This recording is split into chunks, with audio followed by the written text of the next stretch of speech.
Class में हम लोगों ने इलेक्ट्रॉन, प्रोटॉन और न्यूट्रॉन निकालना सीखा था। अच्छा, यहाँ पे एक गड़बड़ भी हो गया है, इसको आप 30 बंद कर लीजिए। तो इलेक्ट्रॉन, प्रोटॉन, न्यूट्रॉन निकालना सीख गए हैं, तो इसका मतलब है कि अब हमें पार्टिकल में कोई दिक्कत नहीं आएगी। तो चलिए आगे बढ़ते हैं नंबर ऑफ मोल्स की तरफ। देखिए, नंबर ऑफ मोल्स अगर आपको निकालना है तो आपको ग्राम में वेट चाहिए।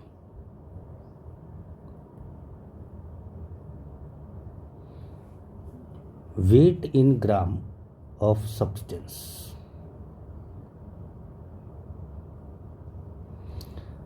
अपॉन मॉलिक्यूलर वेट या मोलर मास भी कहते हैं। मोलर मास का मतलब एक मोल का मास होता है। जैसे ऑक्सीजन है, तो अगर हम बात करें मोलर मास की, तो जैसे आपके पास मान लीजिए कि ऑक्सीजन है, सब्सटेंस हम यहाँ पे लिख देते हैं, ठीक है। तो अगर हम मोलर मास की बात करें, जैसे कि O2 है, तो O2 का मॉलिक्यूलर मास 32 होता है। आपको इसको 32 ग्राम बोल देना है, ठीक है। जैसे है SO2, तो SO2 का 64 होता है, आपको इसको 64 ग्राम बोल देना है, ठीक। कोई भी चीज़, जैसे मान लीजिए कि NO3 माइनस है, तो NO3 माइनस में प्रोटॉन और न्यूट्रॉन के मास के सामने इलेक्ट्रॉन का मास लिया नहीं जाता, मतलब नेग्लिजिबल माना जाता है। तो अब यहाँ पर अगर आप देखें कि इसका कितना है, तो इसका 62 है, ग्राम बोल देंगे, ठीक। अच्छा, एक चीज़ और, जैसे मान लीजिए कि आप mass of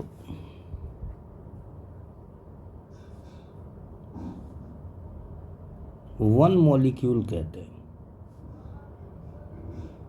mass of one molecule, तो वहाँ पे ऑक्सीजन जब लेंगे तो बोलेंगे 32 AMU या 32 U।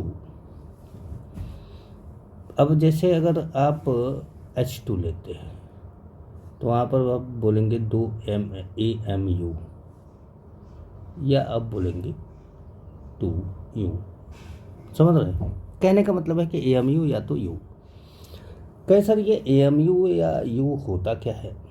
तो देखिए, एटॉमिक मास यूनिट है, ये मास ऑफ वन मॉलिक्यूल है, ये एक मोल का नहीं है मास, ठीक है।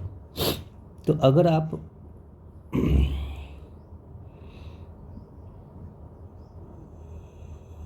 Mass of one mole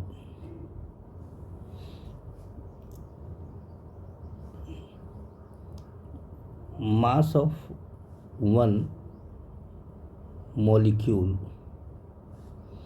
into Avogadro number करते हैं। कहिए एवोगैड्रो नंबर क्या होता है? कि एवोगैड्रो नंबर की वैल्यू आप अपने हिसाब से ले सकते हैं, 6.02 इंटू 10⁻23। जैसे कई बार ऐसा भी होता है कि 6 इंटू 10⁻23 लेना ज़रूरी पड़ जाता है, क्योंकि कैलकुलेशन आपको चेक करनी रहती है, कैलकुलेशन आसान होना चाहिए। कभी कभी आपको 6.022 इंटू 10⁻23 लेना पड़ता है, कभी कभी आपको 6.023 इंटू 10⁻23 लेना होता है।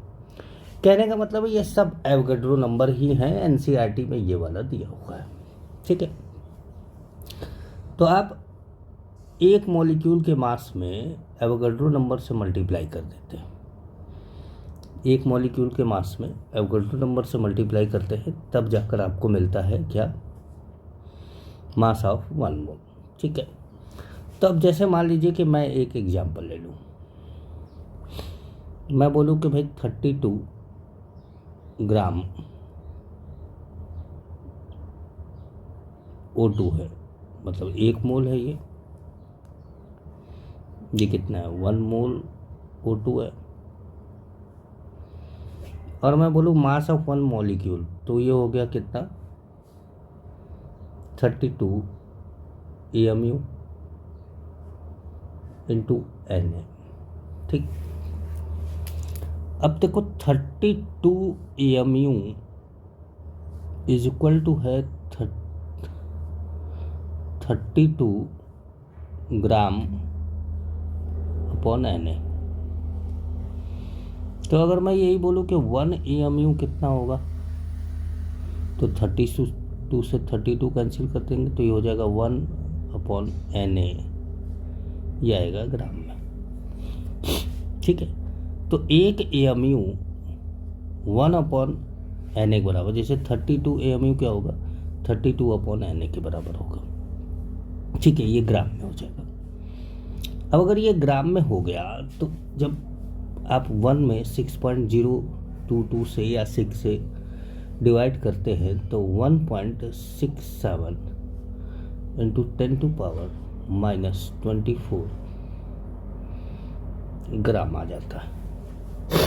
ठीक है, ये 1 AMU का ग्राम में मास है, ये बात ध्यान रखिएगा। लेकिन हम अपनी बात से भटक जा रहे हैं, थोड़ा सा इस चीज़ को याद रख लीजिएगा कि 1 AMU इतना ग्राम होता है। ठीक है, अब हम लोग बात कर रहे थे किस बात की, कि weight in gram of substance upon molecular weight या मोलर मास ऑफ सब्सटेंस। ठीक है, तो कभी आपको मॉलिकुलर वेट अगर पूछे, खाली मॉलिकुलर वेट, तो मॉलिकुलर वेट हमेशा AMU में निकाला करिए। जब मोलर मास पूछे तो फिर आप मोल बोल दिया करिए। समझ में? जैसे कि अगर बोला जाए कि आपको सब्सटेंस ले लिया, कोई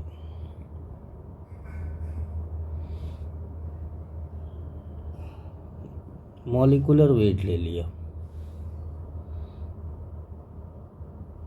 मोलर मास ले लिया। अच्छा, आप सोचोगे वेट और मास फिजिक्स में अलग अलग होता है, हम केमिस्ट्री में एक ही तरह का मान लेते हैं उसको। तो जैसे मान लीजिए कि आपको CO2 है, तो CO2 को आप बोल देंगे 44 AMU, और यहाँ पे कह देंगे 44 ग्राम। ठीक है, आप यहाँ पे ये भी कह सकते हैं कि 44 upon Na gram. 1 AMU is equal to क्या होता है 1 अपॉन Na ग्राम, तो 44 AMU क्या होगा 44 अपॉन Na ग्राम। ठीक, अब जैसे जैसे आप आगे इसमें बढ़ेंगे, मतलब कोई भी चीज़, कोई भी क्वेश्चन कंपाउंड आप ले लेते हैं, तो AMU में आपको निकालना आसान होगा। जैसे आपको बोला जाए कि what is the mass of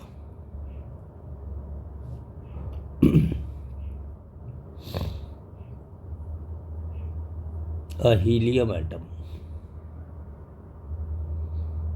ठीक, आपको पूछ लिया जाएगा what is the mass of a helium atom, तो आपको क्या करना है कि हीलियम एटम के लिए, हीलियम एटम का मास कितना होता है 4, mass of a helium atom, तो ये बोलोगे 4 AMU। अब 4 AMU को आप क्या लिख सकते हो 4 अपॉन Na ग्राम।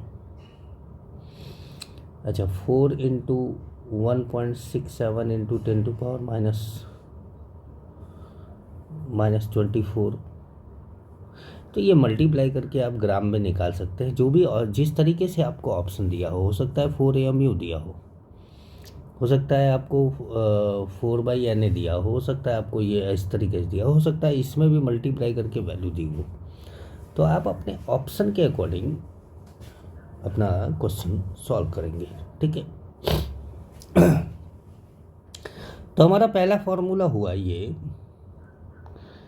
कि भाई पहला फॉर्मूला हो गया कि नंबर ऑफ मोल्स क्या होता है, तो नंबर ऑफ मोल्स होता है wait in gram upon molecular wait. ठीक, wait in gram upon molecular wait हम करके निकालते हैं। ठीक है, यहाँ पे तो पिछली क्लास की तरह कुछ गड़बड़ तो नहीं हो गया, तो यहाँ पे सब सही चल रहा है। ठीक है, अब अगर आप क्वेश्चन करना चाहते हैं इसका, अभी इस फॉर्मूले पे ही क्वेश्चन करना चाहते हैं, तो इस फॉर्मूले पे क्वेश्चन करने के लिए आप लोगों को यूज कहाँ होगा इसका, तो यूज इसका होगा use of this formula.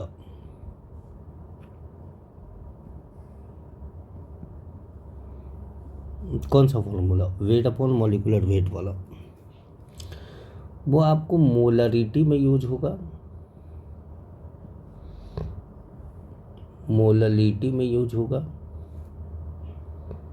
Mole fraction में यूज होगा। ये 3 जगह पर आपको ये फॉर्मूला यूज होगा हमेशा। अभी मोलरिटी मोल फ्रैक्शन हमारा आया नहीं है, तो इसलिए अभी इस फॉर्मूले का यूज हमारे सामने नहीं आया है। ठीक है, अब एक बात समझिएगा, जैसे मैं एक क्वेश्चन देता हूँ कि कैलकुलेट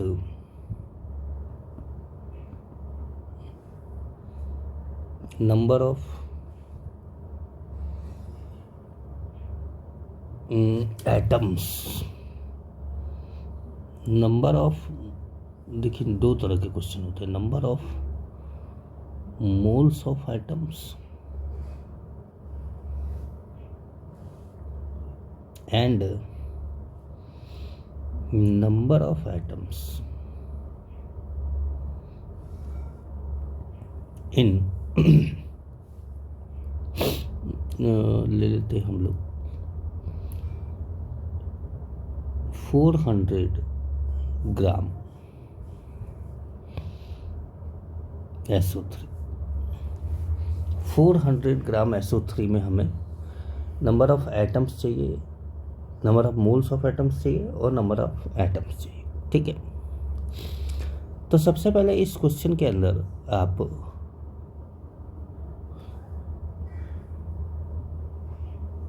नंबर ऑफ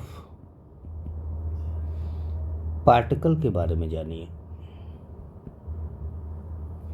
अब क्या ये पार्टिकल क्या है, कि पार्टिकल पूछा जाने वाला क्वेश्चन है कि जैसे आपको एटम पूछा गया तो पार्टिकल क्या है, एटम है।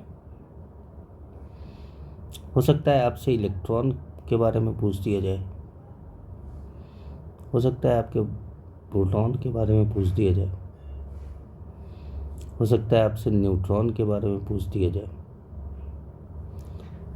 हो सकता है आपसे बॉन्ड्स के बारे में पूछ दिया जाए,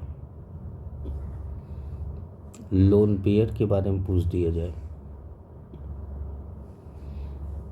हो सकता है आपसे सिग्मा एंड पाई बॉन्ड्स के बारे में पूछ दिया जाए। अलग अलग बॉन्ड की तरह पूछा जा सकता है। कहने का मतलब कुछ भी हो सकता है पार्टिकल की जगह पर। अब जैसे इस जगह पर हमारे यहाँ पे पार्टिकल की जगह पे एटम है अभी, ठीक है, तो हम एक जनरल फॉर्मूला बनाने जा रहे हैं, इसलिए पार्टिकल लिखा है। तो अगर हमारे पास ऐसा आता है कि number of moles of particle में, देखिए 2 क्वेश्चन पूछा गया है। एक तो पूछा गया number of moles of atoms और दूसरा पूछा गया नंबर ऑफ एटम। ठीक है, तो अभी हम मोल्स की बात करते हैं। तो number of moles of particle, तो आप बोलेंगे कि number of moles of substance, जिस भी सब्सटेंस की आप बात कर रहे हैं, जैसे यहाँ पर हम लोग किस सब्सटेंस की बात कर रहे हैं, तो यहाँ हम बात कर रहे हैं SO3 की। ठीक है, तो number of moles of substance into number of particle in 1 molecule of substance. ठीक, तो नंबर ऑफ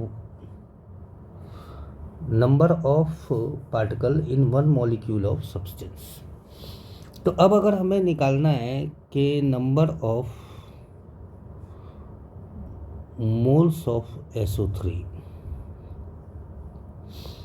तो हमको क्या करना पड़ेगा, number of moles of SO3 नहीं, number of moles of atoms निकालना।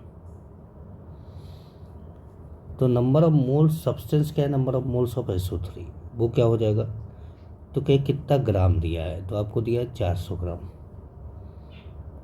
और मॉलिकुलर वेट होता है इसका 80, तो हमने ऐसे कर दिया।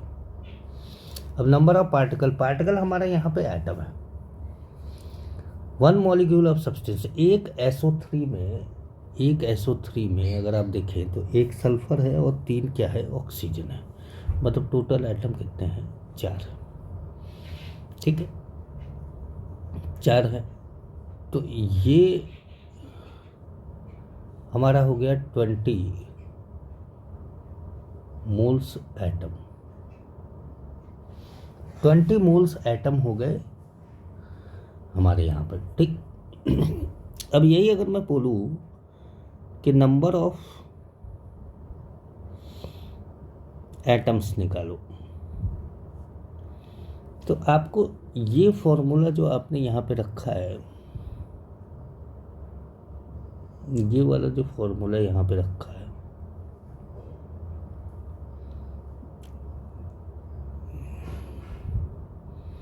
ये तो रहेगा ही रहेगा यहाँ पे। ठीक है, अब उसमें एक चीज़ और जो जाएगी, इनटू क्या, एन, एवोगाड्रो नंबर। तब और इस क्वेश्चन में अगर आप देखें तो अभी थोड़ी देर पहले हम लोगों ने 400 और 80 ये लिया था, डिवाइड किया था। एटम कितने थे, 4 थे, इनटू कितना, एन ए, तो ये हो गया 20 एन ए, या एवोगाड्रो नंबर की वैल्यू से मल्टीप्लाई कर सकते हैं। तो यहाँ पर 2 चीज़ें हैं, अगर मोल पूछा जाता है तो आपको एन ए का इस्तेमाल नहीं करना है, और अगर आपको नंबर पूछा जाता है तो एन ए का इस्तेमाल करना है। ठीक है, ये बात समझ में आ रही।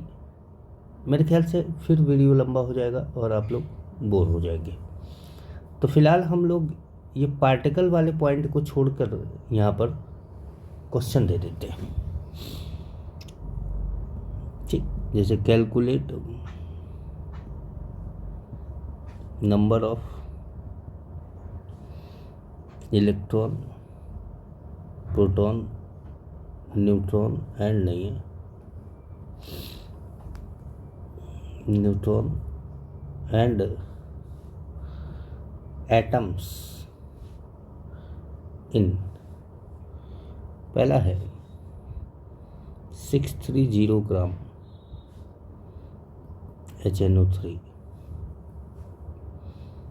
दूसरा है 9 ग्राम वाटर, तीसरा है 20 ग्राम CaCO3, फोर्थ है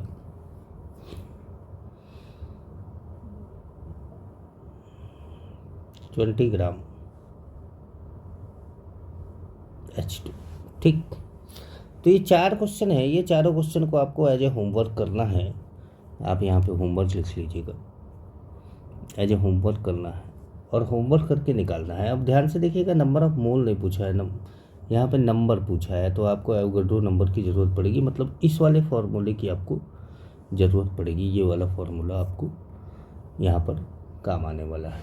ठीक है, तो चलिए फिर नेक्स्ट वीडियो में मिलते हैं, तो इस पर आगे चर्चा किया जाएगा। तब तक के लिए आप लोग ये होमवर्क करिए, और चैनल पे अगर नए हो तो सब्सक्राइब कर लीजिएगा, अपने दोस्तों से भी शेयर कर लीजिएगा, क्योंकि मेरा चैनल नया है, मुझे थोड़ी मोटिवेशन की ज़रूरत है कि ताकि मैं वीडियो बनाता रहूं लगातार हर चैप्टर का। Thank you.